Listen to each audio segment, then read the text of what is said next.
have. We have tried our best to stay updated on many of the resources and informations that have been released. At the same time, we know that it's nearly impossible to have everything at the most current level. And so we'll try and keep you updated and send you more information when it becomes available. Lisa, do you want to talk a little bit about VR? Sure. There you go. So the VR offices are operational, but they're, obviously doing it virtually. So a lot of the staff are using Skype and or Zoom. They're trying not to do Zoom with clients though, because I guess there was some breach with Zoom a while ago. Anyway, so they're doing that. There are some people that are in charge of doing phone calls at different offices. Some people have their phones routed to their cell phones. And we're just trying to learn as we go as well to see how to do this whole thing remotely with clients. So you can still reach out to your VRCs anytime that you need for your clients as well. So. All right, and then since March, VR has taken these very concrete steps trying to keep things virtual. So it's just an overview. If you have questions how your local branch is managing this, just reach out to your VR counselors if you haven't done so yet and see how they are doing it at the local level. Hi, this is Diane Ashley, and I just wanted to mention I have a client meeting at 11 o'clock that did not get canceled, and so I will only be able to be on here for about the hour, okay? And I apologize for that. Excellent. Thank you for letting us know. And that's just how it goes. I think life goes on. This is building an airplane in mid-flight. So just be with us as long as you can and have a good meeting with your client that you couldn't reschedule. ODE has also released a bunch of information. Sally, could you jump in and walk us through this? Hi, guys. So this is the up-to-date information that I've received from the superintendent, Colt Gill, out of ODE as of Monday, and then from the assistant superintendent, Candace Pelt, who is with the Office of Enhancing Student Opportunities, which our name used to be Special Services. So we're just talking about the shifting that's taking place over the last few weeks. When we all started to be at home and distance ourselves, that was the week before spring break. So people were just adjusting to the whole situation of how are we going to do this with our families in our houses and still continuing to work. And then we learned that, they were only going to miss 7 days, and then it moved to missing over a month. And today we know that it's a real potential that students will not return to school this year. That has not been announced for absolute positive sure, but that's what we're talking about now. We also have talked about that, we just have to be able to look at what we're going to do right now. School districts are doing what they call supplementary learning opportunities. So they've sent out some things that families can do. I know my grandchildren got some, they were going on scavenger hunt in the house yesterday, and today it's a scavenger hunt outside. It's been sent for different opportunities for families to be able to do as their children are at home. And then starting April 13th, school districts have been charged with the task to come up with a plan of how we're going to do distance learning for all. So our schools are going to be working hard at this. I know some of you have probably already talked to some staff, administrators, principals, and how they're going to meet these issues. How are we going to be able to do this? School is relationships and connections with humans. And so as we do this, I think we need to remember we all need to give each other some grace, because nobody knows how to do this. There isn't a book, we can't Google it, but we can definitely talk to our our colleagues, we can talk to other TAPs, we can talk to TSs, we can talk to people at ODE, and they're trying to gather as much information as possible and help people through their barriers. Again, we're trying to do it with equity in mind. That means if we're doing distance learning, we're doing distance learning for all. So even our students that experience the most significant difficulties in accessing their education, we're trying to help school districts get that set up.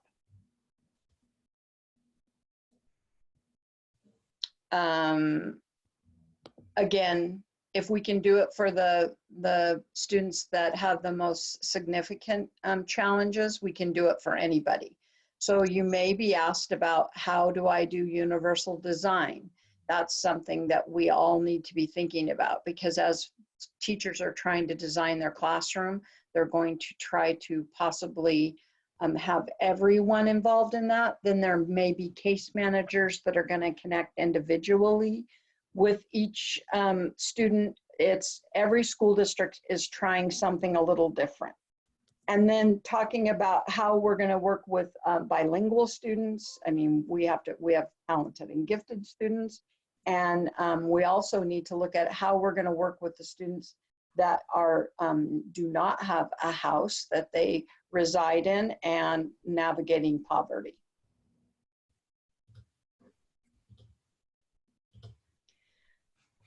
This is the message that ODE is sharing with teachers. We want you to understand that you need to be patient with yourself and you need to be patient with others.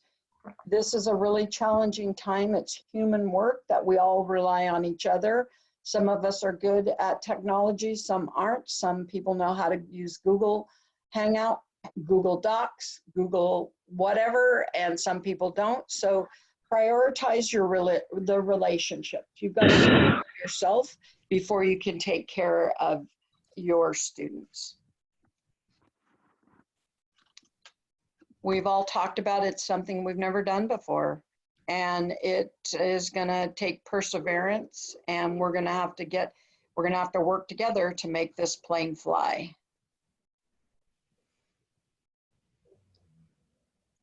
ODE wants everybody to understand that the service that you're going to give families, partners, school staff is so, we're so grateful that we have these services.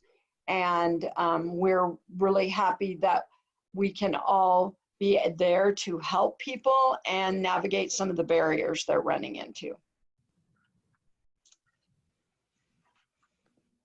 Again, feel free to reach out to anybody. I mean, ODE is trying their hardest. Right now, we're trying to keep our message consistent. So when, just for example, if I want to return an email, it goes through a few people to be approved, because we want to make sure that everybody's getting the same message from ODE. To our families, we need to help them understand that, you know, and our students, is that we're all here for you. The state's never done it before. We care about you. Even though we can't be with you physically, we're still connected to your school, and we're trying to be connected to your school staff and teachers, and we're trying to make it as successful as possible.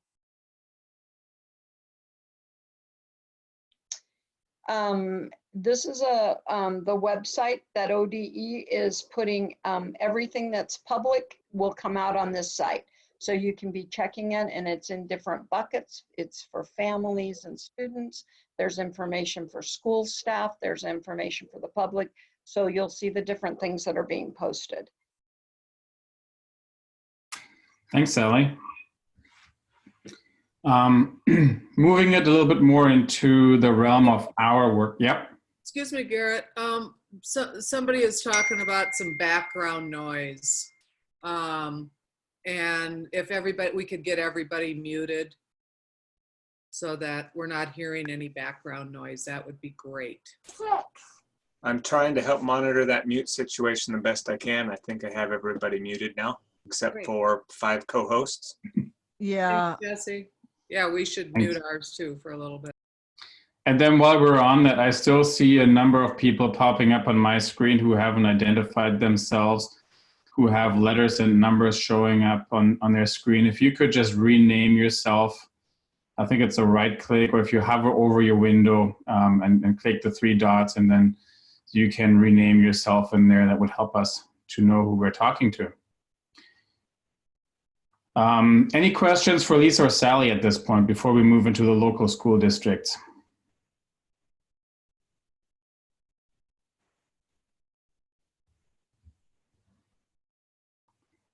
Hearing none, we'll move on to that. So one of the most important things for you Garrett, can I interrupt for a minute? I just want to make sure that everybody knows that I know that there's issues with online, and I want to make sure that everybody understands that the distance learning is not going to all be online. School districts know that there's issues around the internet access and usage. And so what they're trying to do is either do it online, they're trying to do packets, they're trying to do help school districts that don't have the IT personnel to help them get things set up. So there's a lot of people behind the scenes working to make sure that everyone has access. Sorry, I didn't say that. Thanks for adding that. Sorry, Gary. Sally, can you just put up that website for the graduation guidance, that ODE, the previous slide? This one? Yeah, thank you. And there is a graduation document that's going to come out. I'm not sure if it's been posted yet because I haven't gone on there today, but it's actually talking about how students in the year 2020 are going to be able to graduate, because there's going to be some different requirements due to the fact that school has not been in session. And just to add for everyone, we will share the PowerPoint on our website after this call with all the hyperlinks in there, so you can look at those resources when you have some more time and get into the details of all the different links and resources that are available to you. And we do have one raised hand in the chat. That's a really good way to communicate with us, to signal that you have a question you'd like to ask, and then we can unmute you one at a time that way. A couple things, Sally, can you move your camera down so that people that need to lip read can read your lips? Okay. Also, people are wondering if there is a timeline of when the announcement will be made about schools being canceled. Sorry about my camera, but my computer, the volume's underneath it. So you have to move the computer around in order for people to hear me. So sorry, I was moving my computer around. Secondly, there isn't a timeline. We're all going to know that together. Okay, thank you.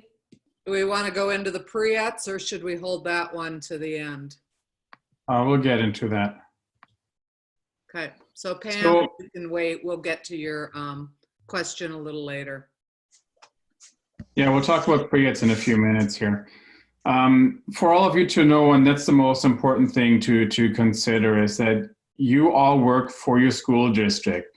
Your contract is signed with your employer, whether it's a local school district or you work for an ESD. And we want you to follow the directives that you receive from your supervisors in there. So with that being said, be creative and do what you can or what you are allowed to do.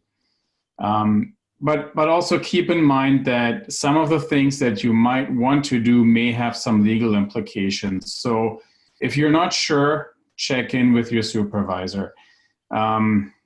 If you want to do something for the students, just think twice and think, is what I want to do actually going to work within the parameters that I've been given? I know we all care for our students and we want to help them in whatever way possible, but sometimes we get into the way of ourselves, really.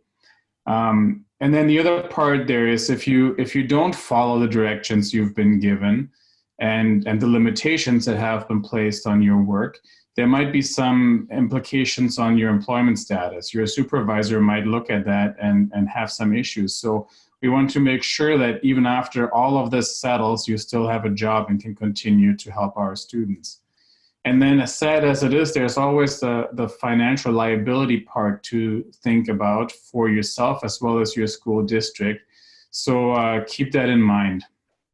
And then, again, don't let your good intentions get into the way of yourself and cause some problems down the road for you. So I don't know if all of you remember this little graphic, but especially in a time like this, working as a team is crucial. And so I put our little wheel back up that has our roles as YTP administrators, transition specialists, VR counselors, and teachers in here. And just to remind you that you need to communicate, think together, brainstorm together, share resources, and help one another in trying to make this work best. So for our YTP administrators, they should do the very best to follow the directives they're given from their higher authorities, just to do the best they can and assign people and communicate well to see what is appropriate to happen. VR counselors, if you're on here, you'll get your directions obviously from your branch managers who follow their higher ups. And then teachers and transition specialists follow the directions that you receive from your supervisors. And again, if you're not sure, if nothing has been said, reach out to them. Understand that everybody is incredibly busy trying to sort out a million things at the same time, but make sure that you know what you need to know. So, administrators, I'm sure that the little picture is a good reflection of how your days look like at this point. We totally get that you're busy, and we appreciate if you made it on this call, that you're listening in. The one reminder that we want to throw out for you is remember your role within YTP and that it's important. I know you're not the boots on the ground and trying to reach all the students and do things, but please reach out to your transition specialists and to the teachers and help them facilitate YTP in these changed times. Provide guidance to your YTP team members. Again, follow the instructions and directions you have been given, but let them know what's going on and help them understand what they can and can't do. And then the importance of communication, especially clear and frequent communication is important. Solicit feedback. Ask your transition specialist if they understand what you have said, especially in high stress times. And for many of us, this is a time with increased stress levels. It's really hard to misunderstand or really easy to misunderstand and misinterpret one another. And so make sure that you're clear, make sure that the other person understands you and that you're on the same page. And then if you have no idea how to help your transition specialists or teachers, always feel free to reach out to us as technical assistance providers. We can help you out and give you some guidance and help you navigate some of the challenges. So for the next little while, we want to open up for a discussion a little bit to just discuss how working remotely with the limitations of physical distancing may look like. And so we've got some bullet points on here, and I want to just open it up for you to share a little bit of what you have been doing to address the points that are up here. So the first one is stay in frequent and ongoing communication with your students, families, your students' employers, and the business partners that you've been working with. I know that... Before you get into that, somebody is asking if we haven't been given direction or haven't reached out for direction, and have reached out for direction, what should we be cautious of? So I think being cautious of, you know, you are paid partially through VR, and making sure that you are working with your YTP students as well as other students, and not getting sucked into like working completely in a different job duty. is an important thing to be cautious of. So making a plan before you even, talk to your admin, saying these are the things that I'm going to do, which are some of you may gain some ideas of things that people are going to talk about or things that we're going to talk about as well, that you could put into that plan to talk to admin. Does anyone want to add anything to that?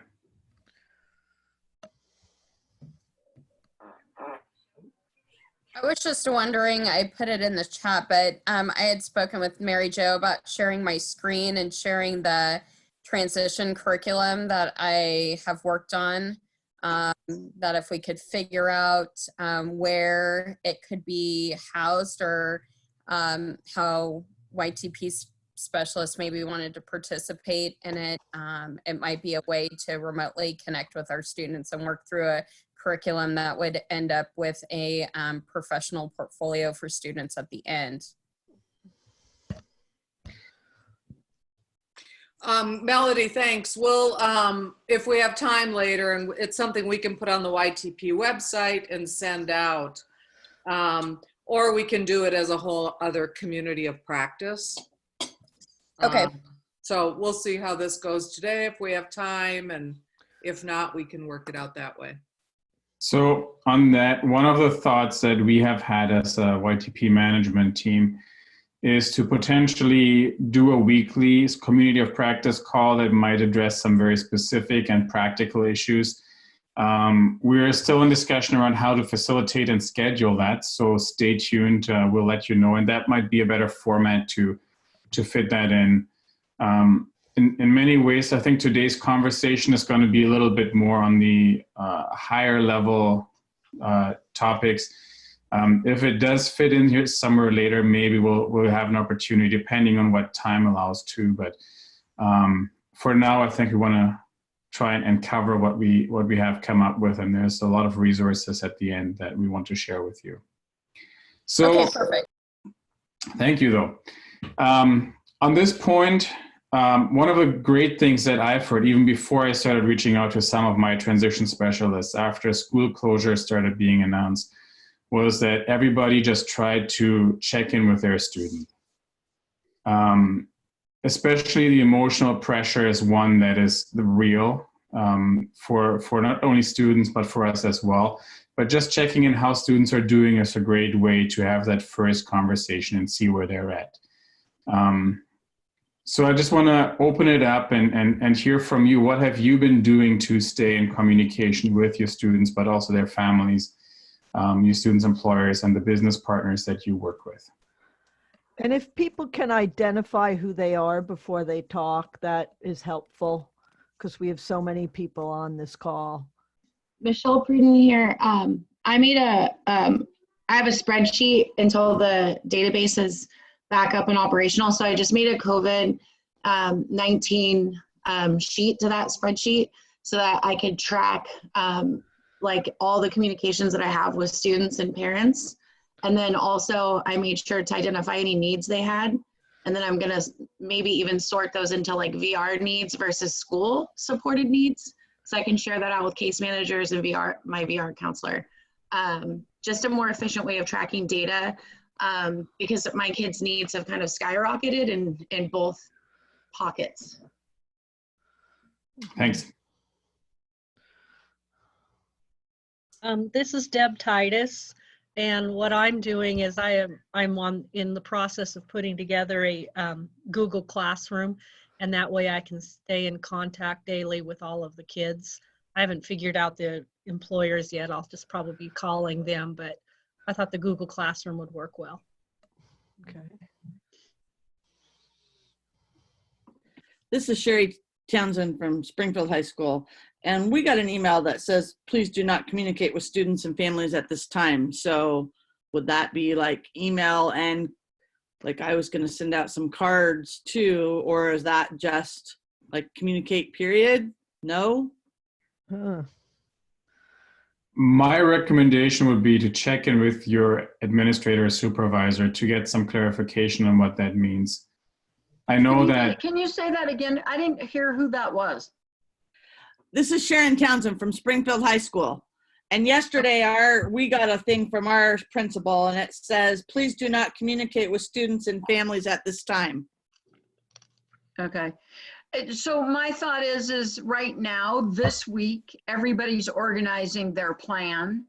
And they're probably like ODE. They want to make sure it's a consistent message going out. So it doesn't matter if we're talking about school. It doesn't matter if we're talking about work. It doesn't matter if we're talking about the virus. They want it to be consistent. So you probably will get more guidance. My hope is towards the end of the week on how you can connect with students. But I would, like Garrett said, reach out to that the person that sent the email and ask, tell them this is the way that I am going to do my job remotely, and will it be okay to do it that way? I would ask permission for that. Okay, thank you.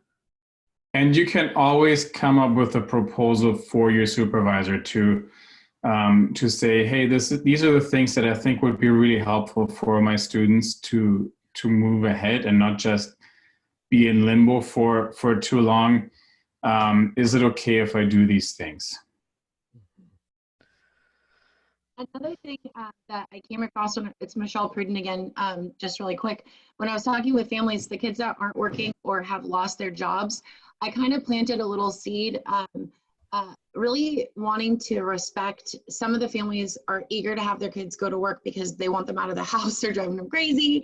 And some are holding them tight and don't want them to leave at all. And so that's not for me to make that decision for a family, but for me to have that conversation with them and give them time to process that decision.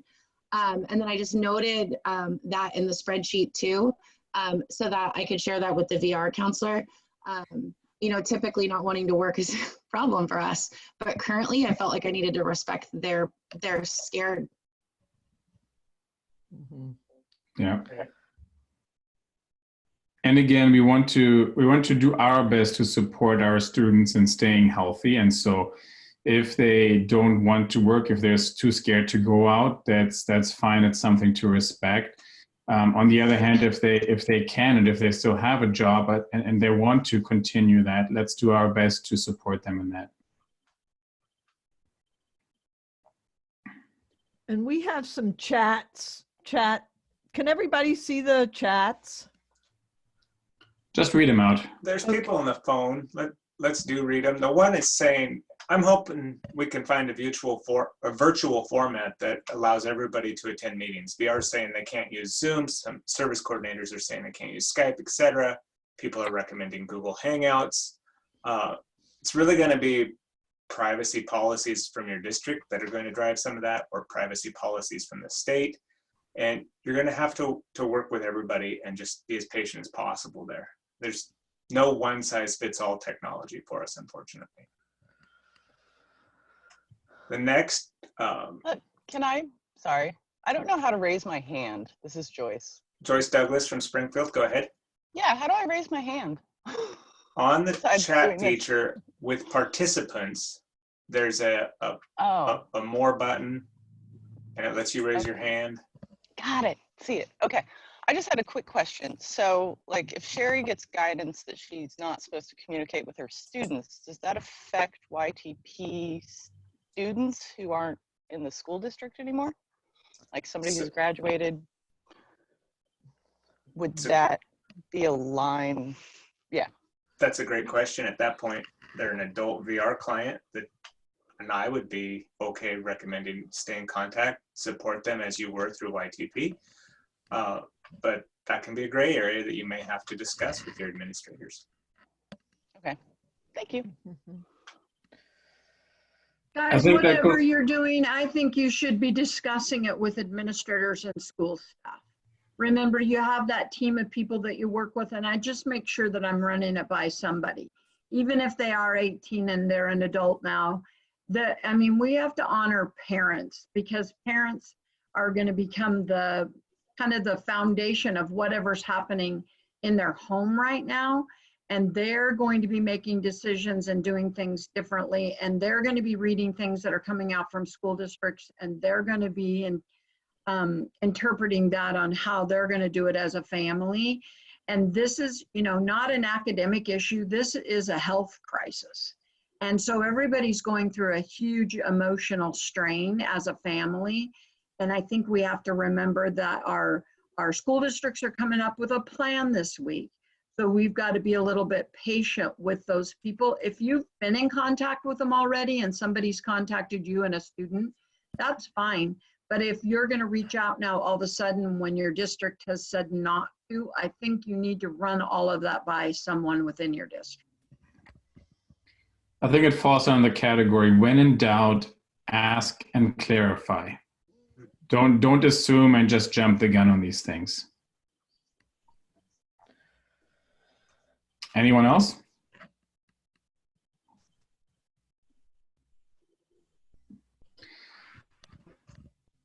So some of the very obvious things that come to mind is to make use of social media, phones, text message, and then all the other technology that's around. Knowing that there are limitations and platforms that have previously been deemed as secure and possible to use are now under attack, because obviously there's a lot of people that are just sitting around at home and they're up to no good. So I think that's what it comes down to when Lisa shared earlier that Zoom has been hacked. I think we'll really see how strong the encryptions on these platforms are, but follow the guidelines of your district. I mean, in the past, if you've been able to use social media, continue to do so. If your district says don't do it, listen to what they have to say and then adjust and make it, find another way of communication. Again, keep it regular. I know you don't get those face-to-faces, but call your students weekly at the very least and see where they're at. If you work on specific issues more often. And if they are working, try and support them by being that invisible remote support in place. I think the last thing we want to do is in an economic downturn that we're seeing taking place and skyrocketing unemployment, we don't want to put our students' employment status in jeopardy. So do the best you can to help them out there. And again, the reminder, check about the mental health. Ask your students, how are you doing? Where are you at? I know we are not counselors, we can't provide the greatest supports, but a starting point is just to have an honest conversation. And if we feel that they need additional support, maybe make a referral to the appropriate resources that can help them and support them. And I think the same with families. I know families will be struggling a lot too. I have 2 little kids in my house, and we had a couple of rainy days and being cooped up in the house, and they're just running all over the place. It can drive you insane, especially if you are now asked to work from home as well and trying to balance your work from home with your family life, and you're all cooped up in the same space. That can get a little tiring, and yeah, you might encounter some things and some stress levels that you haven't seen before. So keep all those things in mind as you interact, but do continue to reach out. Hey, Garrett, really quick, I saw a question about the RFA. We're still, or CJ is working on still accepting applications. We're still reviewing them. And somebody had asked if school's not in, will we still do it? That's a decision we're moving along, trying to make that decision, not knowing what's happening with schools, and possibly we'll move with flexibility. And this would be something we would do next summer. So we'll get to summer work experiences in a little bit too. So somebody had asked that question. And now, Sally, somebody's asking, well, what's the acronym? And VR Field Service Manager, or I'm not sure who you are. Is that CJ Webb typing or somebody else? But they're saying it is the request for application. And the number is 4708 if you're really curious and want to track it down. And there is a link. Someone put a link up. There's a lot of chat going on too. All right. So the next, and I kind of hinted at that before, but the most obvious thing right now is focus on supporting students to maintain their work relationships and employment if it is safe, if they're willing to continue, and if it is allowable under whatever your school district tells you. Does anyone want to share what you have been doing to help your students who are still working?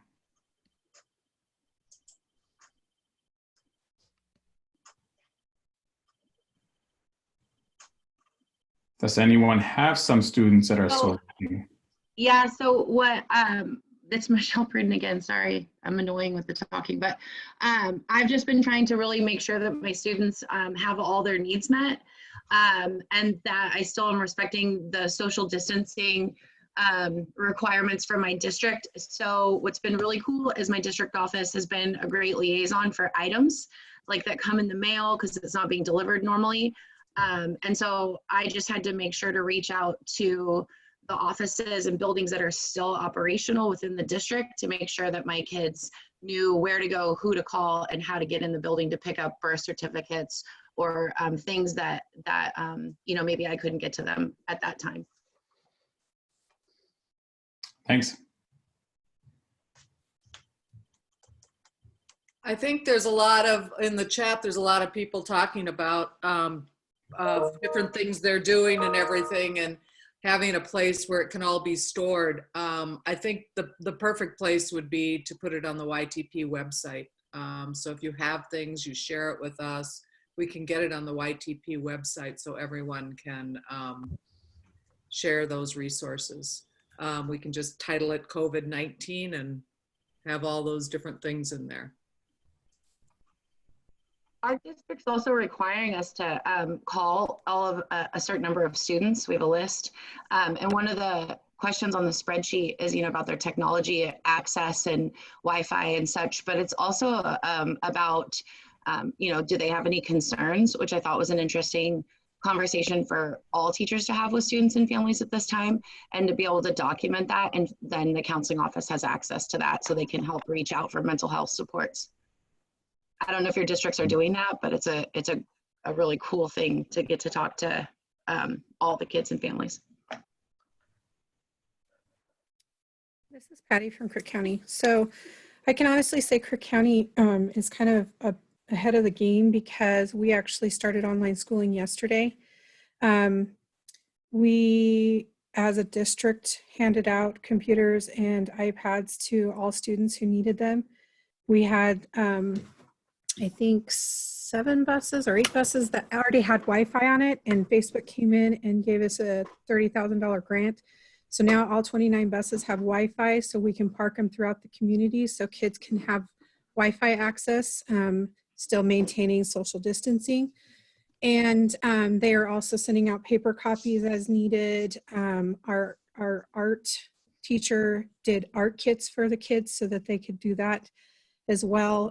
We're supposed to contact all of the students, and me and Stacy have been in contact with all of our students, either via email, making sure that they had computers, making sure that they had Wi-Fi. Ben Broadband here in Central Oregon is offering 2 free months of internet access. So we've been letting families know about that. And then also just, what are your concerns and how can we help you? Excellent.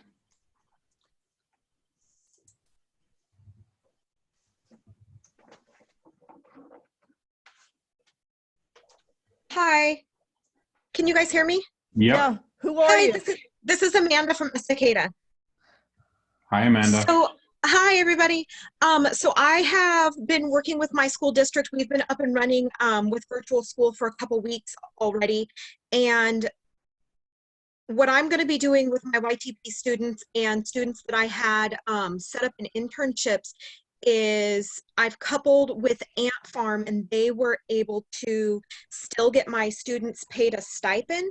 And I'm going to be doing like my YTP portion and teaching that in Zoom classes with the students that I had that were going to do internships at Ant Farm. And now they'll do the internship through Zoom with me. Oh, Cool. that's great.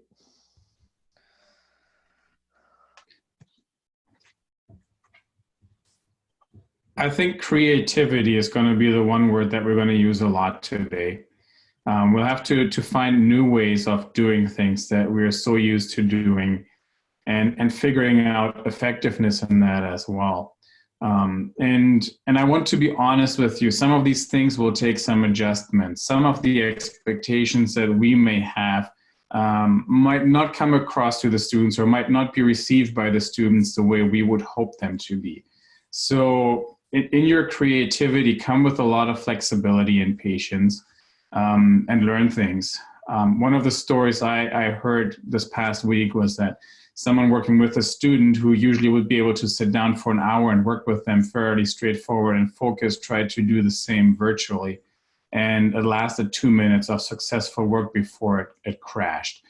Not that it was a failure in itself, but just trying to adjust and learn and develop new strategies that make that distance, a physical distance, a little bit of a barrier that we face, and then find out how do we overcome that. I know you guys are all experts in overcoming barriers for our students, but this is going to be a new level of barrier that we'll find ourselves facing. Garrett, we have a VRC on the call with their hand raised. I'd like to hear their point about what they're doing to work remotely with their students. Ursula, I'm going to unmute you. Go ahead. Are you there? Okay. She's unmuted. Maybe she raised her hand on accident. And there's another hand. Kia Swain.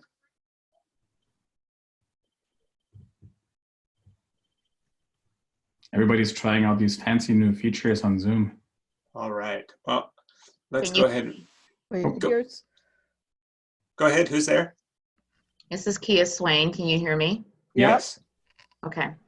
No, I just wanted to bring up the a point that was brought up in the chat about some things that we're doing to support our SPED teams. I think it was, her name is Michaela, and I were talking about that this is a very overwhelming experience and not to overwhelm our families with so much information. And the 2 staff meetings that I've been in this week with both of my schools, I was told to work with my SPED teams to contact all my students on my YTP caseload, but they want to provide support to all students that are receiving SPED services and how I can support those teams in doing that. So also starting this week, I will be in weekly check-ins with both of my teams and my schools, answering and supporting those teachers. They did not want me myself to reach out to all students, but to work with the teams as they are supporting students and families. And the biggest thing or ask that I've gotten from my SPED teams are resources that many families at Roosevelt and Benson are struggling to find resources, where to go, how to look. And I know that we all as transition specialists get so much information on resources. So I've been sharing that with my teams and letting them disperse that information. That's excellent. And on that note, thanks, Kia. On that note, I think many of, especially our YTP transition specialists, are in a unique role because you get to work very individualized with the students that you're working with. And you have a different level of relationship with many of the students than some of the teachers might have. And so you can be a great resource for your teachers to help them out understand how to be able to reach out and connect with students, and please help them out. This can be a great team building activity for you to improve your working relationships, even down in the future, that you can be more effective working as a team. We'll talk about it a little later also, but one of the, a great way that you can help teachers and work and do reach out will be to do exit interviews with all of your graduating seniors. We'll talk about that a little bit later, but that can be really helpful to the teachers. So moving on, I think one of the realities that many of you will also see is that some of your students may lose their jobs in this. Some of the students that have exited YTP, some of the students that have been working in YTP that haven't exited just yet. And do the best you can to figure out what are the greatest resources there. I know Mary Jo spent a little bit of time last week reading everything about how to get unemployment. Familiarize yourself with what are the requirements, and then help your students understand that. I sent out an email that was forwarded to me yesterday, I believe, about an emergency fund to help people working in the restaurant industry that Lisa sent our way. And I'm sure there's going to be a whole bunch of things just popping up over the next couple of weeks here. So be open-minded. I know you're probably getting bombarded. If your mailbox looks anything like mine, there's going to be at least 20 COVID-19 emails every day. And they're usually long and often repeat themselves, but take a peek and see if they refer to specific resources. I, for my part, will at least indicate what my emails are about when it comes to these resources that could be helpful, and screen those and see if they might be helpful to some of your students. Anything you guys want to add about supporting your students? There's a question there. M. Beezer she can't figure out how to raise her hand, but wants to talk about something about unemployment. Go ahead and unmute yourself and you can tell us. Okay, thank you so much. Can you all hear me? Yep. Okay, great. So as you probably have now heard from the news articles and everything about how inundated the unemployment system is, unfortunately, I'm dealing with that firsthand with family members within my home. And unfortunately, it is an absolute nightmare. And, you know, they did the online application. There was an error message that came up and was told to have to call in. At this current time, in a 1 week's period, my daughter-in-law has called 2,100 times. And so you can imagine that that's diligent, setting a timer every, you know, it started off every 5 minutes, but now she's spaced it to every 15 minutes because in the beginning of this, the news articles and the problem of unemployment was yet not disclosed out to everybody. So now that it is well known, she has spread it out for 15-minute increments. And I do have a student that was laid off, and I had the conversation with her, and this particular student was only working a few hours, but a shift a couple days a week. And my question then, with everything that is going on with the problems of unemployment, and as we are, how have you guys, or if anybody out there has found a way to be able to guide our students remotely through the application process of unemployment? I'm just kind of stuck with like, how would I do that to be successful when I'm dealing with student with challenges, you know, different ways, especially when you have those with high anxieties and these are their first times, and just trying to wrap their heads around. Also, there's another student about even what unemployment is, you know. It's kind of a nightmare right now. Yeah. I mean, dealing with any sort of government online form is always painful. Mm-hmm. I know getting a hold of anyone on the phone is usually at good times takes forever. So I can't imagine what it would look like today. And you're describing a true nightmare situation. So I'm sorry that your family is going through that. And I'm sorry for anyone who has to help your students navigate it. As far as online applications go, there are two ways that I can think of that might help.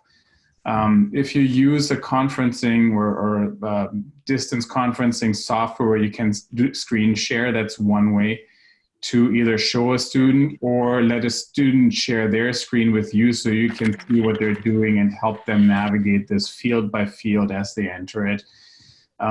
The other way, if that doesn't work, is if you pull up the website that they're using and the forms that they're using on your own computer and you're using a phone line, try and walk them step by step through that thing and help them figure out the things that they need to know.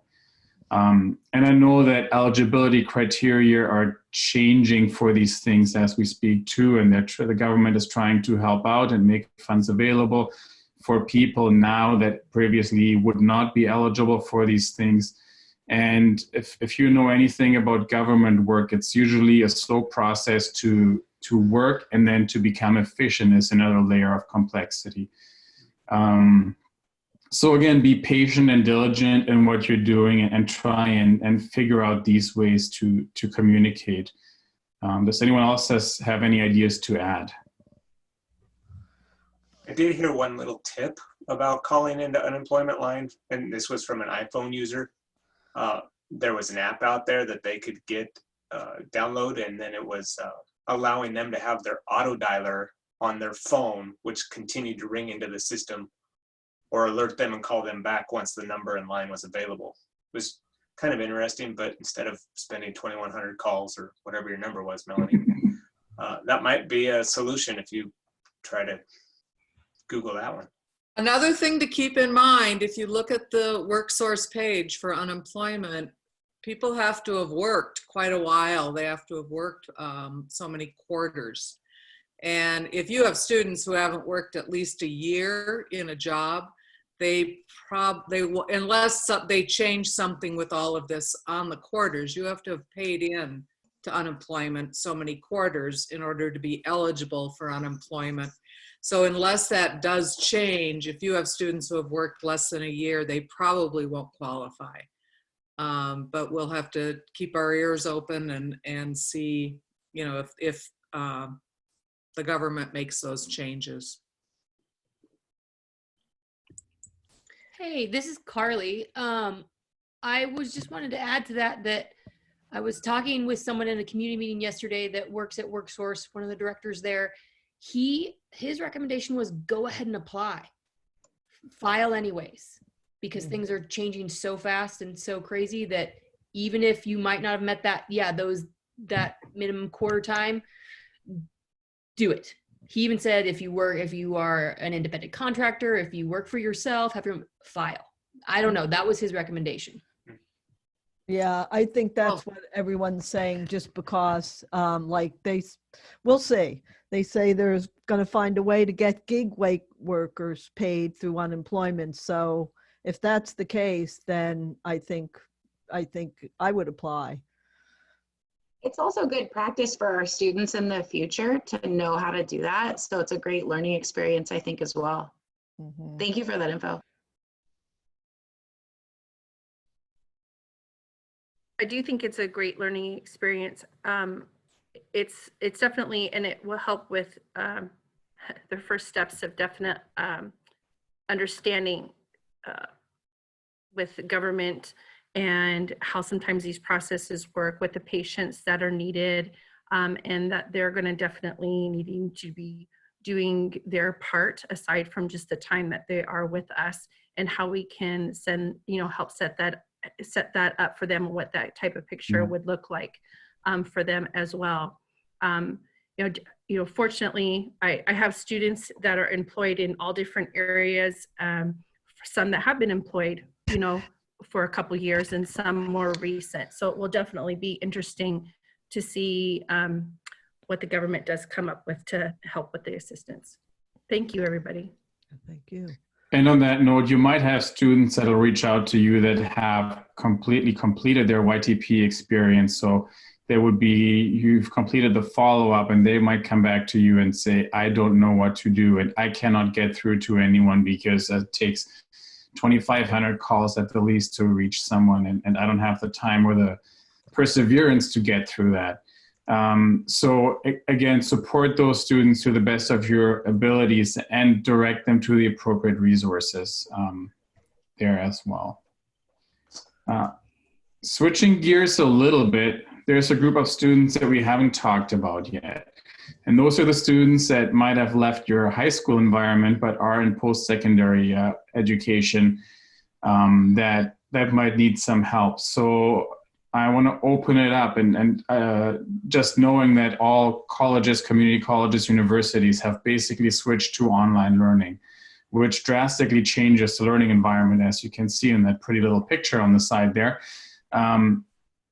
What have you been doing, or have you been doing anything to help students be successful in that shift of how they are supposed to learn?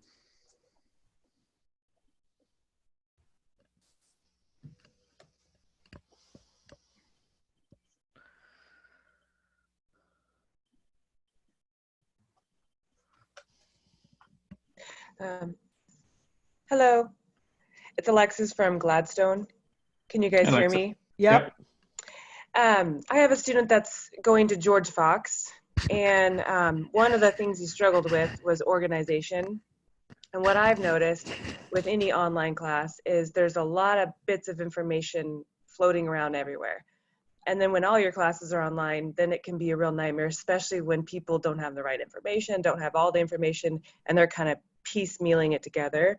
So I helped the student create, and he was probably already doing this too, just knowing what I know of the student, he's learning how to, he's doing a great job at learning how to organize, but just, you know, kind of list something simple. Here's your class, list, you know, what site you go to and why you go to that site and so forth. So bullet points for each class, and just kind of playing around with different ways to organize. That's the first thing we did, but we're still brand new, so we're working on it. Thanks for sharing. Then earlier when we were, I've got a lot of things and I don't love talking in the Zoom. I'm getting used to it. But when we were discussing about resources, I've created a list essentially of different resources, and they're kind of categorized. So you've got basic needs, and you've got an employment focus. There's sites that students don't, like Indeed.com. It's something that's for us, we go to all the time, but for students, they forget, and you did it for them, you showed them, but they maybe didn't do it themselves for some of the juniors. Just getting them sort of in the mode of looking at some different options. And the other thing is I don't even know what options are going to be available for our seniors. That's a big concern, because all of them haven't, for me, none of them have been working. So they won't be able to claim unemployment. So I guess it would be helpful in the future to talk about what does all of this look like for our students under the COVID-19? What are some things they could be doing remotely to prepare for this new reality, I guess? Because even calling up employers right now to ask about internships is just impossible. You know, people aren't answering, of course, and they're just, how can they think about having a student for work experience right now? And even asking for it seems kind of ridiculous, but it's really important for these students, and I'm kind of worried. Yeah. Just to clarify, are you trying to talk about students who want to go on to post-secondary education, or for students who just want to go straight to work? Yes, so I have a student that's already going to George Fox. So that's one thing I'm working with him is just organizing all the pieces of information for each of his classes, where they're located, because there's so many different softwares and sites that they have to keep track of.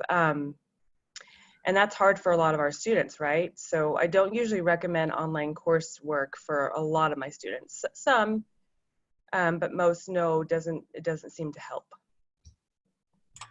There's a good, Rachel said in the chat, encouraging them to talk to their accommodation counselor at the college. I'm sure George Fox has people there for that. Right, he's receiving those services, and he's got tons of accommodations. It's just with all these changes, this is just an adjustment, that's all. Yeah, and it looks a little different. I know schools go out and go out of their way to reach students and do things. And I know that once you get to that higher education level, the onus is a lot more on the students to do their part. I mean, you talk about online courses. I had to take some when I was a student, and I know that online courses were the greatest thing and the worst curse in my student life, because they let you be so disorganized and procrastinate a long time until you realize, oh, shit, it's coming up and I need to get this done. And I don't like, and that's when you spend time working your all-nighters and no sleep and just making life difficult, and sort of pace yourself is really challenging. So remind your students to develop a schedule and to really use time that they schedule consciously to work on their classes and get things done. I think that's an important thing. The other thing though too, and that's where we heard like school districts might be going out and parking buses with Wi-Fi connections across the community to help students get on. Check in with your students and make sure that they can get in, that they have what they need to access the information. And if that doesn't work, help them and assist them to access the changing accommodations that they may need. Because they might have been in college and have gotten some of the accommodations and worked through disability access services. But with a change from not being able to physically be on campus and sit in classes, what is it that we now need and how can we adjust what we're doing becomes really important. Any more comments or questions?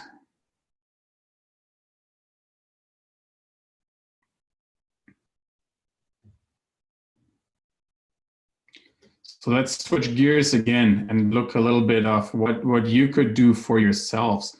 I know I have an inbox that just gets filled up with all sorts of information about all the different things. And you get a lot of well-meaning people that bombard you with resources, but take some time to read up on some of those things. There's a lot of really helpful webinars. And as I said earlier, we're talking about possibly doing weekly COP calls. So that might be one way to learn more about how we can do these things.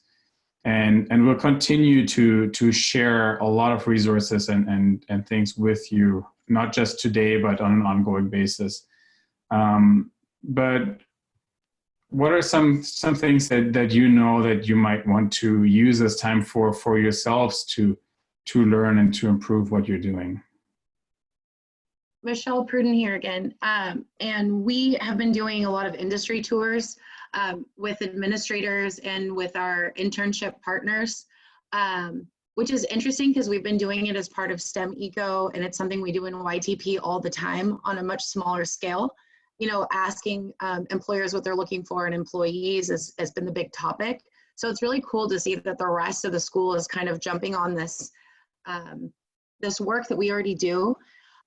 One common thread that's coming from employers is that their top 5 needs and wishes of youth coming out of our local school districts are those soft skills. And so I wonder if this is a really good opportunity to really look at, emotional and, SEL type of social emotional learning and that connection between those types of skill sets and soft skills, and really build a resource, because that's instruction that I feel like we can do remotely. And it's what our employers want from our students. And so I'm taking this opportunity to really flip how I access and teach students, and really looking at, what can they teach each other in the area of soft skills and employment related skill sets. So I wonder if that might be a good community of practice topic in the future, getting some resources for us to really work on those types of things that we can do with our social distancing. That's a great topic. Thank you.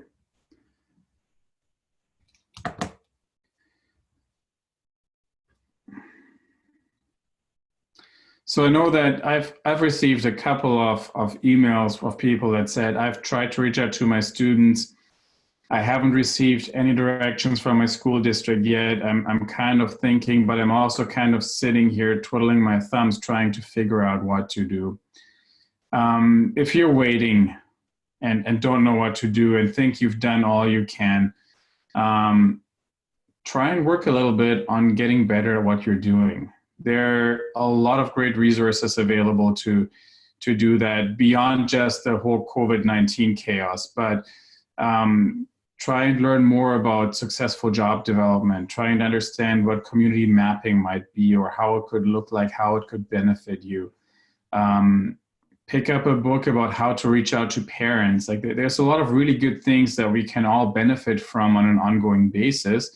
And if you find yourself in a spot where you think you've done everything you can to help your students, but you don't know how to fill your time, use it to get better at what you're going. Recommended in the chat that there's 11 on-demand motivational interview special topic webcasts available through iLearn. It's also posted on the YTP website if you want to do some professional development about that. It's also a great time to review your manual. Oh. And Sally will be recording a singing version of that for you in the near future, so that might make it a little bit easier to go through all that dry stuff. Thanks, Sally. You may not want that, but I promise I won't sing anymore. It might just be a very creative and artistic thing. You know, being artistic means you can get away with whatever you think is great. Yeah, okay. All right, and then another thing to keep in mind, and we've heard some hinting at some of the summer work experiences thing, we have no idea what summer's gonna look like. That doesn't mean that we'll forget about what summer could look like. So spend some time thinking about what you might want to do during the summer. And then I'm sure that you all know what those projects are that just never seem to happen that you think you really should be tackling. So this could be a really, really good time to do some house cleaning. That could be a good chance for you to reorganize or organize your student files. That might be a good way to organize your computer, to make it easier to find the things that you need when you need them quickly. So you're not spending just a ton of time searching in the dark corners of your hard drives for the things that you know exist, but you just can't seem to track down. This could be having a conversation with your VR counselor saying, hey, let's just get on the same page on some of these things while we have a chance. So it's a great time to catch up if you need things to do. One of those things, like Garrett said, it's a time to clean up. Aaron Brownlee has asked if, you know, when the new manual, the revised manual will be done. That's one of the things that we're doing as a management team to get that finalized. So hopefully we will get it done here in the next few weeks, and so that'll be, we'll let you know when we're finished with that. So we try and do that with our free time, although it seems like a lot of our free time has been trying to figure out how we can help you. So I think we've scheduled a meeting about the manual 4 times now, and always had too many more burning things to deal with. But it's something that we're trying to do and practice as well.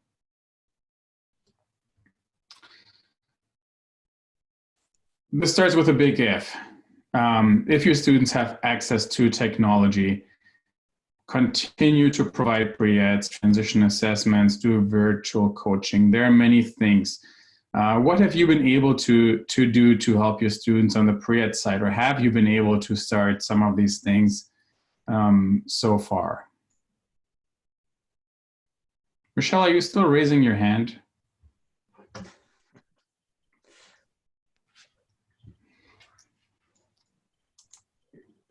Go ahead, Michelle. You're unmuted. You should be. Which Michelle? You're not talking about me, are you? No. Sorry, my hand is not raised anymore. I don't know how to unraise it. All right, your hand is lower. There is another hand. Joyce Douglas, you may have a question as well. Go ahead.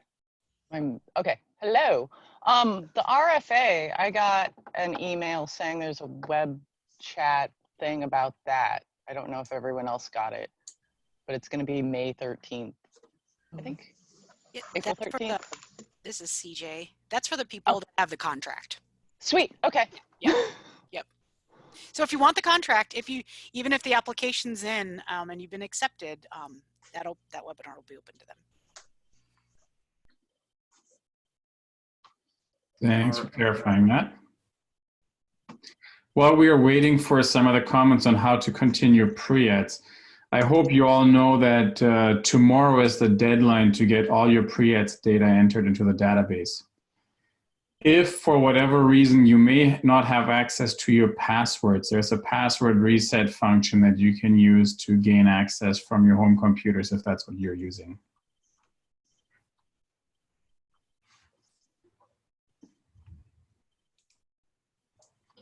So some of the ways that come to mind to us is you can use whatever software you're using for your career planning. If it's Oregon CIS or Naviance, in either one, you can assign projects to your students and help them progress through the process. And I know that Oregon CIS is just massive in its options and capabilities. So there might be a never-ending treasure chest for you to draw on in terms of delivering pre-eds.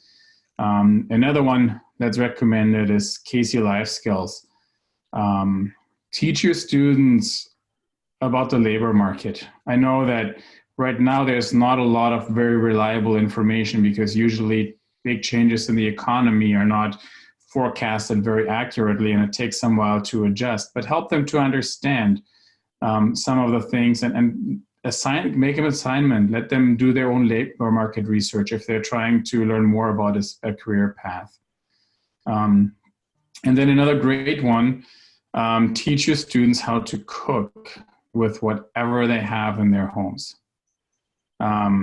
Do an Iron Chef remote competition, use Zoom, let students do something with what they have, be creative, have some fun with it. Life is too serious right now, so let's create these fun options for them to come up and do things and coach them through what you can do. Well, I'm surprised it took so long for this question to come up, but Kia, would be a great time to clean up my YTP database. When will this be done? Jesse, go for it. Well, Mary Jo, you spoke. I think you ought to answer that. Database, well, that's going to come up later, I think. But where we're at on that is working to make the tool the best we can. And there's been some circumstances beyond our control in terms of programming it. So we're working that out with some programmers. Hopefully we can get going with that. However, with all that said, we did post out a memo to the YTP team statewide, every site, about 2 weeks ago. That's on our website. And you can read that. Charlotte signed it. It said, everybody counts. That's the main thing to remember right now. Did you get somebody signed up with VR? They're counting. Did you get somebody a job? They're counting. And we're working hard to get that database back to you guys to go forward with. The last part about that is we have a document tracker in Excel that we released about a year ago at a fall regional that said you can use this tool in the meantime to track your data from intake to work. And if you don't have that, reach out to your technical assistance provider and you can get it. But Kia, I wish I could give you a date. I just can't and I won't. Even if I had one, I wouldn't say it. So that's where we're at. Thanks for being patient with us, everyone. That's wisdom right there. Right. Diane Ashley had her hand raised. Is she still on? I am.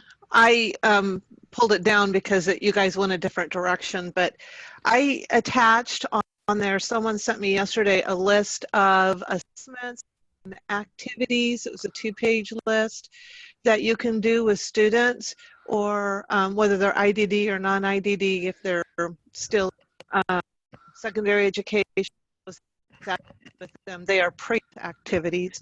So to keep them going and moving forward toward employment. Okay, great. Thank you for sharing that.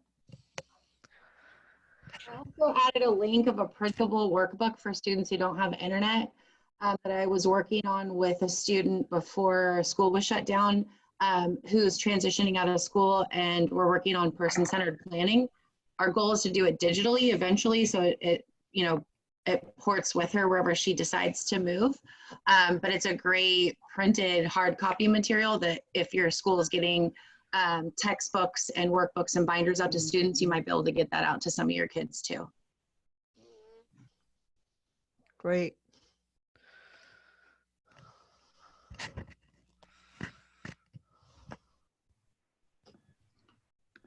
There are a lot of folks adding links to the chat right now, just about assessments or learning to type, things on that order. Somebody asked, is there a resource for learning to type or cash register assessments, budgeting? Sometimes budgeting comes from your credit unions. If you haven't thought about that one, they might have curriculums around it.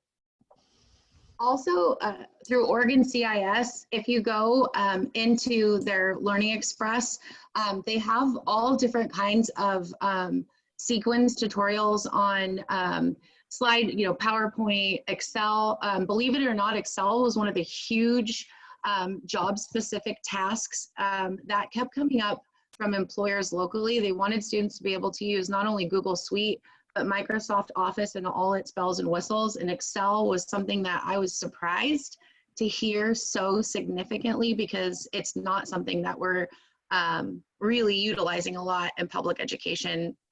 We're not really teaching it to students very often, I don't think. You should have a conversation with your math teachers. Mm-hmm.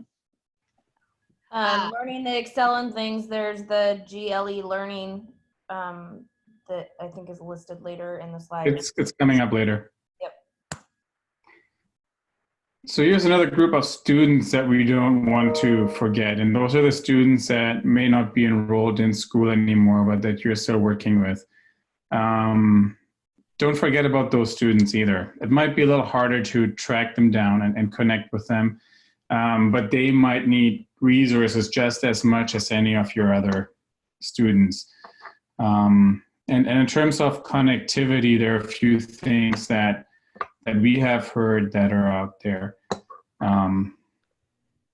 First one being school access points. I've heard from school districts that have been purchasing school access points, mobile data points to hand out to students to provide internet access.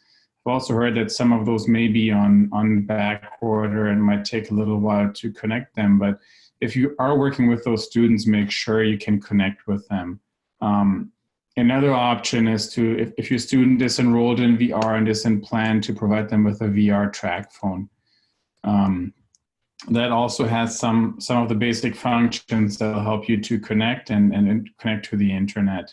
And then another one that could be really helpful for those students is that a lot of places are actually, while a lot of places are closing down and laying people off, there are other places that are hiring like crazy. My wife went shopping in town about a week ago, and she said that they were hiring at the grocery stores on the spot. They just needed people to help with cleaning and sanitizing and doing all sorts of activities. And if you come across those, pass those on to the students that might need them or would be a good fit for them, because they can help and reach out to the students that are out in our community. Does anyone want to add anything?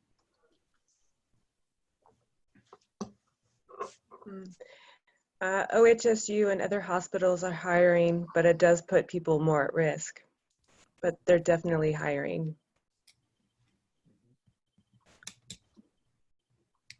Yeah, and if you have students that are in a CNA program, they're not going to have a hard time finding jobs right now. Mm-mm. I think any sort of medical experience is going to be in super high demand. Yeah, that's another great field. And it's not just in the medical hands-on field, it's all the supporting roles as well. It's their housekeeping or cleaning staff, it's going to be their kitchens, it's going to be in their administration. With such a huge influx of patients to deal with, there's going to be all the supporting roles that will also be strained and need the extra support, so extra resources. There's a couple questions going on through the chat right now around the threads, the documents, the links, everything that's been shared. The main question is, will we have access to these resources that we're posting in here? And what we'll do is one of your technical assistance providers or someone from our team will work together to clean up the chat and summarize all the links, and then it'll get posted up to our website in due time. The same with this call. It's been an hour and a half now and we're still clicking a little bit ahead. It'll be recorded and it'll hopefully be put onto our YTP website if size and space allows. I've never recorded an hour-long call. We may not have that ability to upload, but we will do what we can to make these resources available to you. A question for Lisa came up here. Will SWEP and SWIFT program this summer be occurring in Portland? We'll get there. Will be canceled? That's coming up, I guess.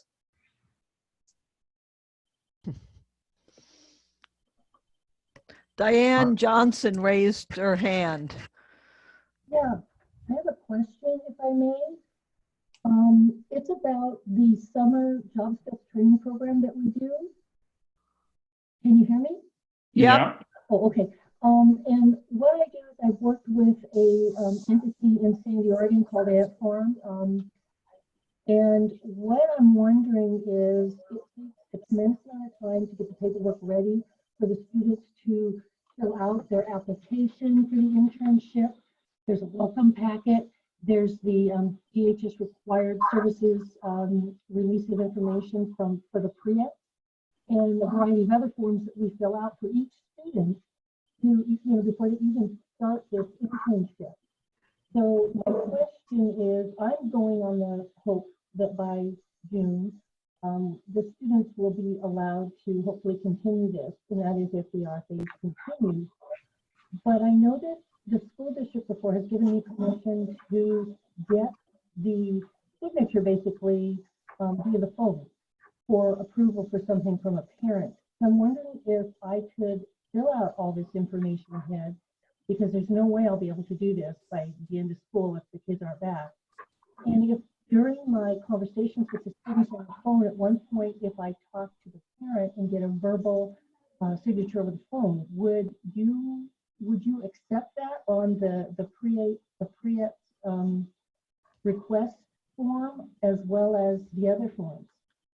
If I date it, stating the date, the time that I spoke with the parent and they approved of their student being able to attend the internship when June rolls around.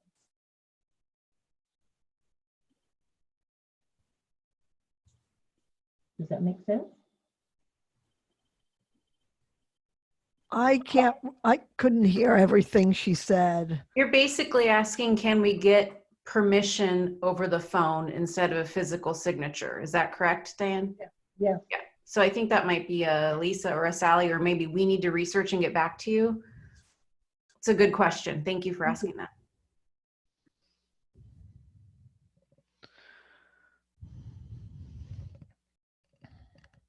Yeah, I think we'll get back to you on that. Sounds like nobody has the answer right ahead in front of them. Okay, thank you. So here's the first reveal of things we hinted at earlier. This is a great time as you connect with students to conduct your school exit interviews for the students that are leaving school at the end of the current school year. Mary Jo or Sally, do you want to talk about that for just a minute? I think Sally's off. She had another call. She was kind of bouncing back and forth. Some of you, most of you know, but some of you may not know that every year we do post-school outcomes. Many of you have participated in what's called the follow-up phone calls for students who have been out of school for 1 year. There's also a form that can get filled out. It's basically what we call an exit interview. And in that exit interview, you go through a list of questions. And the really important piece to it is you get all that contact from people, from the kids, where in a year, let them know that you'll be calling them and setting up an appointment to talk to them. It's a great way for you right now to be able to call all your seniors that you have. You can do the exit interview over the phone. It gives you a time to reach out and talk to your students. And so that is just one thing that you could be doing right now, talking with your teachers, letting them know that you'd be happy to do that. Thank you. And you guys, I have that exit interview in multiple formats that we'll send out to everybody later. The link has the form as well. But fillable. I made it fillable. Okay. Yeah. And the best part is, so you get their cell phone number, contacts, and at that time you say, is it okay if I contact you in a year? And they'll say, yeah, text me first or I won't answer or whatever. So you get a lot of information from your students by asking these questions, and it's a great contact point. And then the next piece that will come from that, of course, is in June, there will be a list put out by ODE that goes to the schools of contacting all of your leavers from the year before, and then doing your follow-up interviews.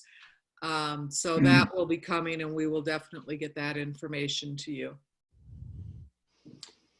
All right, next point that was hinted at a lot, summer work experiences.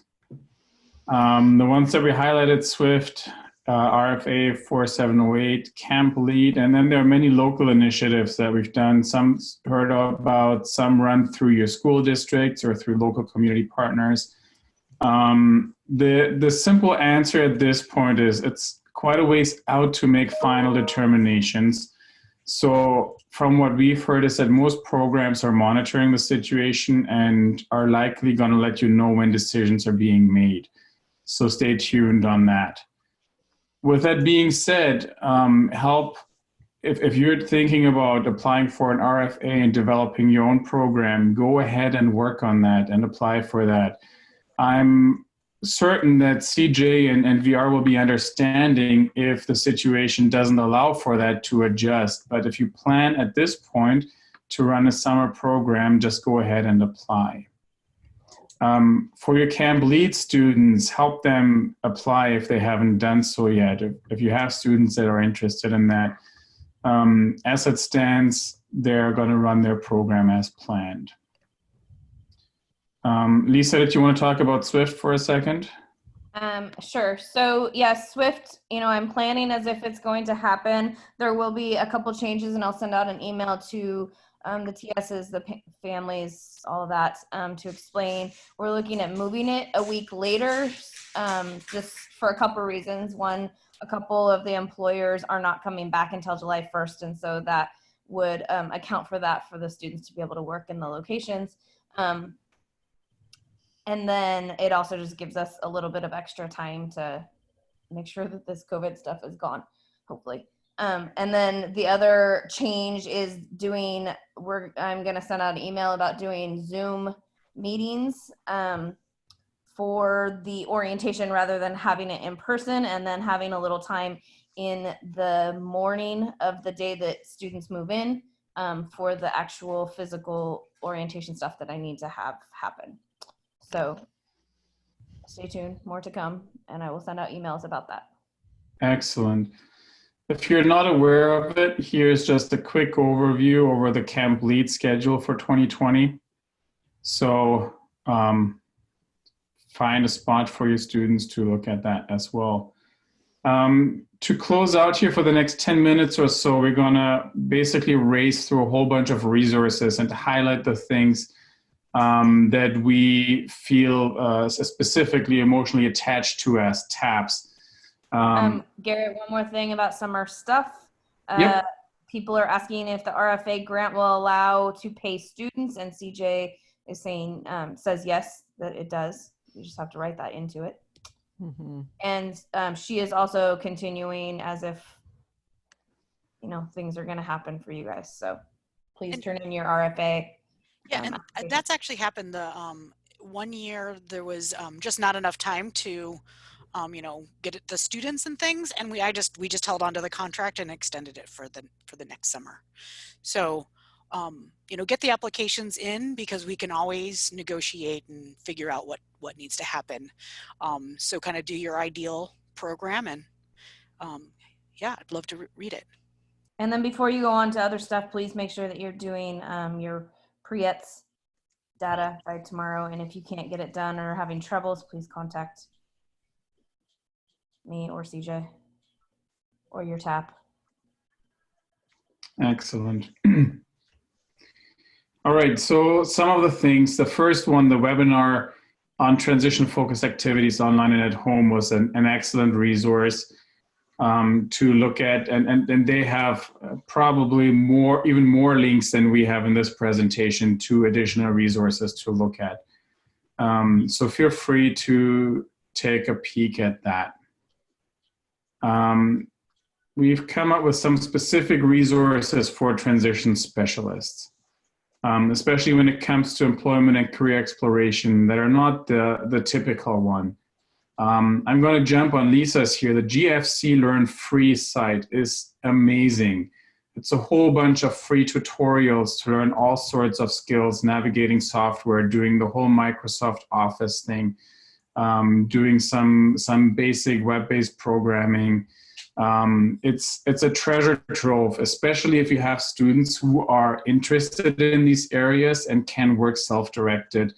If they have access to the software, there are tutorials to run them through and to learn. If you struggle in some of these things and some of the softwares that you are using, it's a great way to learn. And just to help you understand why I'm saying this, when I started working as an employment counselor a long time ago, that was my way of learning how to navigate Microsoft Word, just to help students write resumes and format them in ways where it's not all bouncing around and looking awkwardly and formatting some of these things. So great resource from my personal experience. But the other ones as well have a lot of really good things. Kia Swan raised her hand. Is she there? Yes, can you hear me? Yep. Oh, I was just asking Lisa this question. My question is about the state conference. Since I started, I so look forward to that conference. We get so much wonderful information and workshops. And typically you guys make the materials that are being presented. You give it to us in an online format where we can have the documents and things like that. So being that we didn't have the conference, I was hoping that you guys maybe still have some of these documents, and can you share them with us so we can still learn? I'll take that, Kia. We don't. We had not had everything uploaded. You know, I can check with our charge. And I didn't see her name on here. See if she has anything. You know, it could be something that we reach out. Some people may not have finished all of their info. You know, I know Terry and I were still working on our presentation and don't have that done. So I don't know if that's a thing out there. People may not have finished them all, but let me check on it. I think it's a great point, and you're right. I mean, we had gotten so close, and you know, we would all be there right now, today, which is kind of why we picked this time to hold this. And it's been really painful for me that we had to do this because of all the great information and the great sessions that we were going to have. I'll bring it up to the committee and see what other people think. There may be some out there. Thanks for bringing that up, Kia. I appreciate it. And it's a good time to interject too, and Josh, I'll get to in just a second, that Kia, if there's a learning topic specifically, feel free to reach out to your TAPs or your TNFs and your local team, and we'll do the best we can to help you find what you might be needing as a resource. And with that said, Josh Barber was going to interject something. So the Transition Technical Assistance Network has a podcast. It's called Oregon Transition Podcast that you can find if you just Google and Spotify or iTunes. You should be able to find it. We're going to be this week or next week, we're going to be working on interviewing some presenters and putting out podcasts with some of the information that they would have shared. So look for that pretty soon, I hope. Great, Josh. That's wonderful news. I hadn't heard you were going to do that. So cool.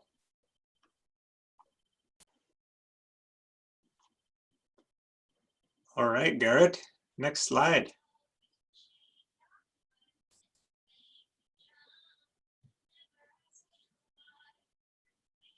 Looks like Garrett stepped away for a second.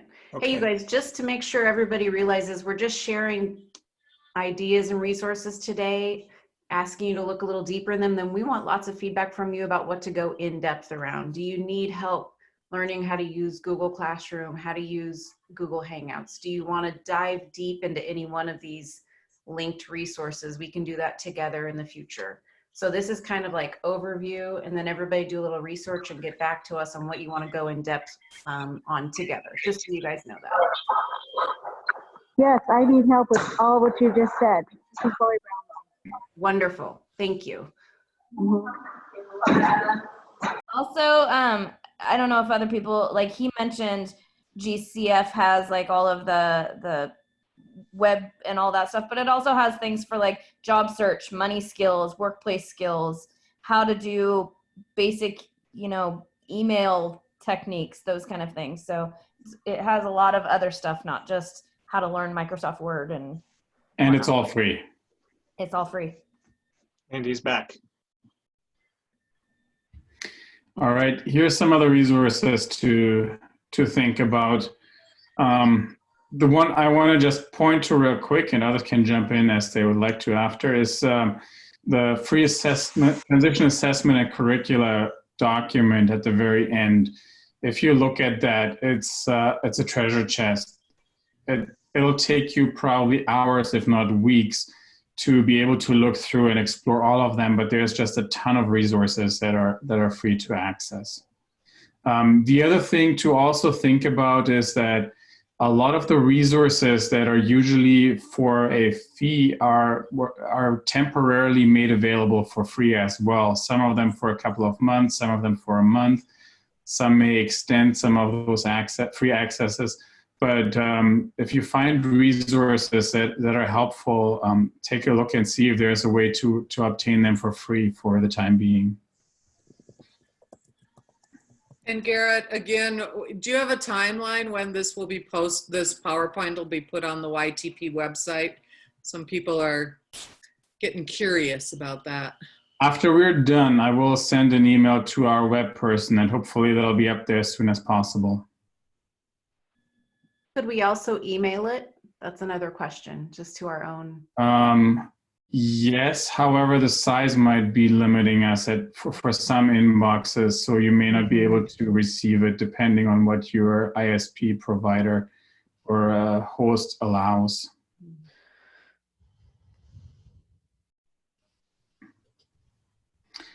For our administrators, just a couple of resources from the feds that are helpful to look at these things that they can help out.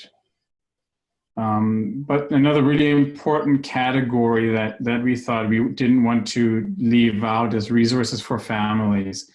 We hinted at it and talked about it a few times. It's not only kids who are scared and lost. There's a lot of families that don't know how to navigate these times. So take a peek at these resources and see what is helpful and what can help you put them at ease or help them do well during this time in supporting their kids. That could be really, really good and assist you in that. And to allow for some more open question and answers, I'll raise a couple of other ones. The Google Arts and Culture one has a ton of things, and then the virtual activities for teachers and families list, which doesn't look like it's hyperlinked. That's why I put that extra note out there. But everything on that list is hyperlinked to other resources. It's just a great way of trying to stay busy and come up with recreational activities. And then we also have just these resources out there that are more disability specific. Take a peek at those and see how they can help you in doing your job well during this time. Mm-hmm. And then we mentioned it a few times, but in everything you do, make sure you follow the guidance that you receive from your school administrators or supervisors, VR and ODE. So don't forget that in what you're doing in the coming days and weeks. All right, we have about 14 minutes left. So we'll open it up. If you have any additional questions or comments, talk to us. Dear Swan. wants to say something. I have a question for CJ. I don't know if this is, maybe I should save it for the call that we're going to have, but I will say that I'm just experiencing a little bit of trepidation about all the planning that I know that we have done here in PPS with trying to get our work sites established for the RFA. This pandemic has, and I've been in communication with all my potential community employers for students, and they are overwhelmed. And I have been shut down repeatedly about talking about taking on my students, supporting them in any way. They just can't even have the conversation with me. I mean, they've been very kind to me in email and on phone. And after the third phone call that I had, I just was like, I don't even want to reach out because they're going through so many things with their own staff and their own employees. So I'm just a little, I'm nervous. And I will say that going into the summer and trying to plan, we are going to be meeting with Barb Temper this next week for Summer Works because we were doing a pilot partnership with them to fund positions. And she too said to us, yes, let's go forward with our meeting with them in ERCO. But she also said, Kia, we don't have any firm dates on when the program's going to start. We are hoping and thinking that we're going to have a summer program. So let's just talk, let's plan, let's do that. But we don't know. So I just wanted to say that, CJ, because I am really nervous about that. And really, I don't know what to do. Yeah, that makes a lot of sense. And I think maybe too, you and I can just talk about that specifically, because everything, right now, I know the typical planning is already been happening a lot of times. And that's that flexibility piece, because we may just have to look at the number of students, and maybe, it's not the total number that each contract has, but it's half of that. Not really sure at this moment, and that will be a big topic on that call as well. So I do understand, and maybe you and I can probably talk specifically about some ideas as well. Okay, thank you. Yeah.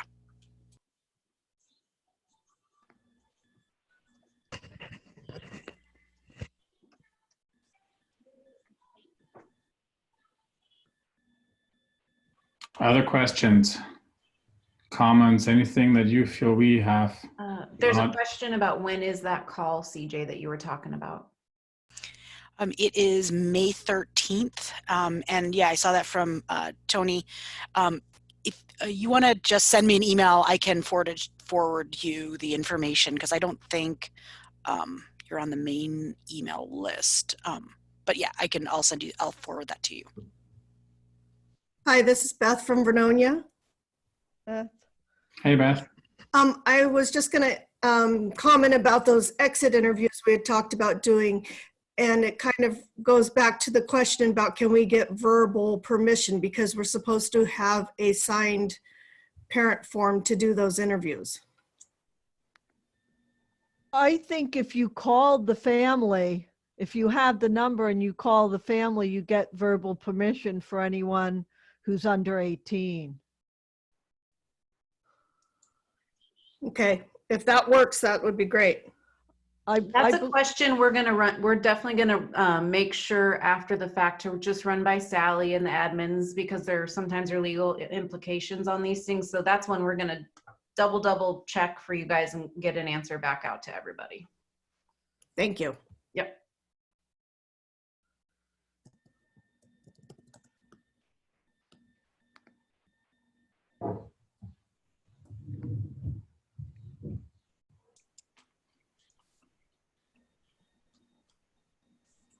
Any other questions from the chat? Just some more commentary about why would we put kids in job sites. And I think that's just part of this strange time that we're in. Some places won't. Some places are still moving forward with it. I think we really have to think of the student, the client, the family. If they need and want work, how can we try and make that happen for them? We're not going to force anybody into it who feels unsafe. So it's just, don't ever feel like you have to figure these things out alone. You have this huge network. We had 181 people on this call today. You have your TAPs, you have each other. So just ask lots of questions, let us know what you need, and we'll try and shift as quickly as all you guys are to provide to you what you need. Yeah, and each school district has different policies around that. And again, we go back to that first and your administration and your team. And as Michelle said, everybody's looking at it in a different way. And Charlotte Alberson just added a great link there too with the Department of Ed, the Federal Department of Ed, relative to FERPA. So if you want to read that, I know people are working on guidance at the federal levels, at the state levels. It might be as simple as taking electronic signatures that get scanned and turned into PDFs and calling that good in some aspects. But take a picture of a signature with your phone if you can't scan. People are working out ideas. So it's a fluid and changing situation always. We're here for you. Marcus, yes, we can get you a copy of that presentation. As it was mentioned numerous times throughout, this call has been recorded. It will be on the website. The PowerPoint will be on our YTP website. Take a look there. Be patient with us as we work with our programmers at the U of O to upload stuff to the site.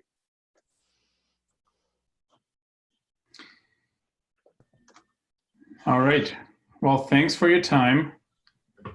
Hang in there, be creative, talk to your people, and remember to communicate well and often. And if you just need someone to talk to about the things that you're nervous about or scared about or wondering about, reach out to us. That's what we're here for. We want to support you and help you be successful in what you're doing, navigating a crazy situation that none of us have ever experienced or could possibly anticipate to experience. So we understand all the things that are going on across your sites and want to help you out the best we can.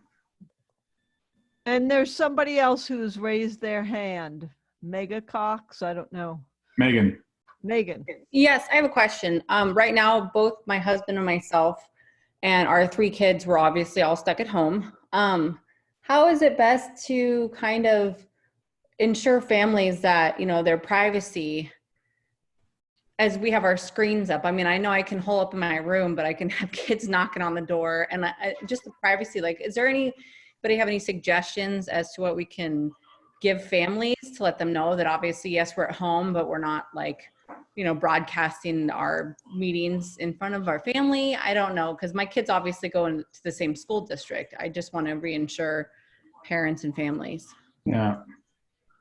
So one great way, if you do use Zoom or a similar technology to connect with students, is to buy or order a set of headsets.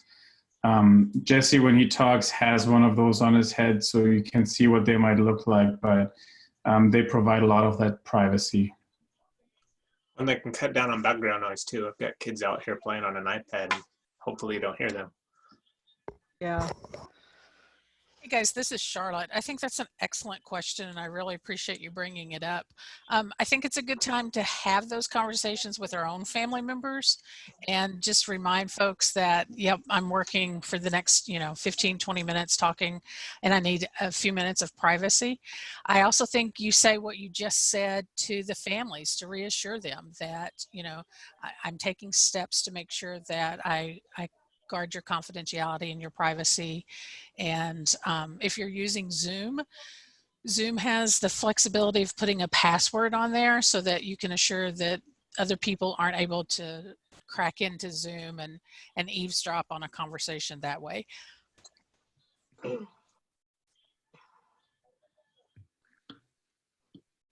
Anyone have any ideas on how I can encourage my middle school daughter to wear pants for the next few weeks? Because this is driving me insane. Take away the iPhone. Good call. Good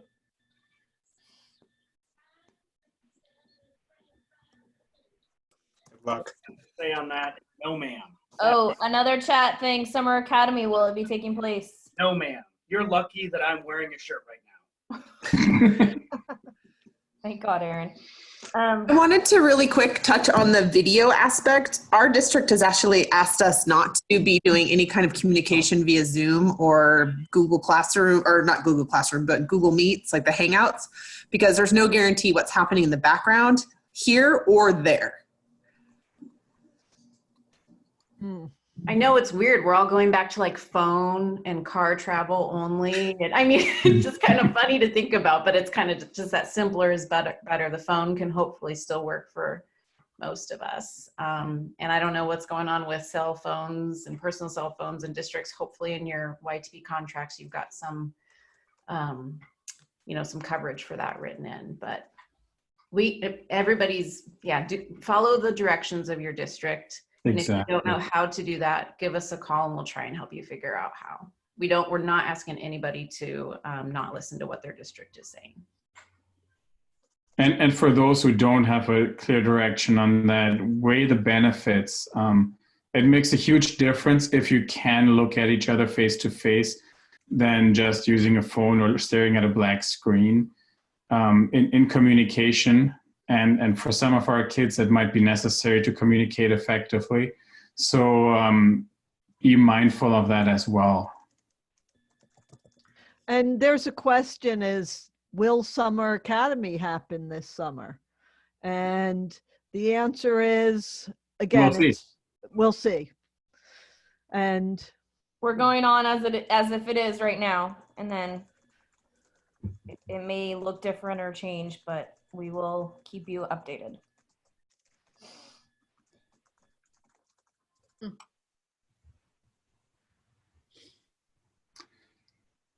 All right, thanks for your time. Be creative, talk to one another, be resourceful, ask questions, and continue doing a great job. Help our kids where they're at. And if you need any specific, more in-depth training on anything, please reach out to one of us, whoever your TAP is, and we'll coordinate and try and make that happen quickly. Yeah, and we are going to try to put something together weekly so that we can get together. So thank you. Thank you. Thanks, everybody. Okay, who's going to save the chats? Raising my hand. It's already done. Oh, somebody's raising their hand. Oh, Lori. The person that has this spreadsheet, I was wondering if they have a blank one that they could share. That spreadsheet is on the YTP website. Sweet. Okay. If you go to resources on the YTP website, it's in the one that has fall regionals. Thank you. And that document is there. It's an Excel, and okay. Make copies.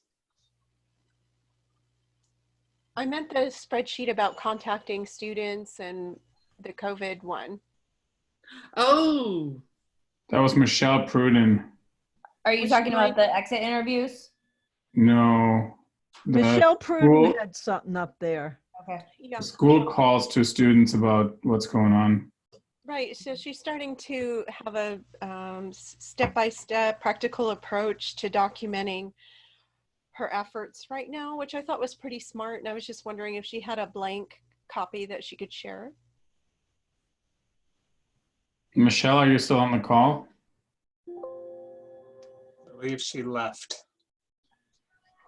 I'm texting her right now, so I can have her send it out to us, and then you guys can send it out. Thank you. Okay, thank you, everyone. Thank you. Please call your technical assistance providers for any questions, any help, any encouragement, all of that. So we can be in regular contact for help. Hey. Thank you. Thanks.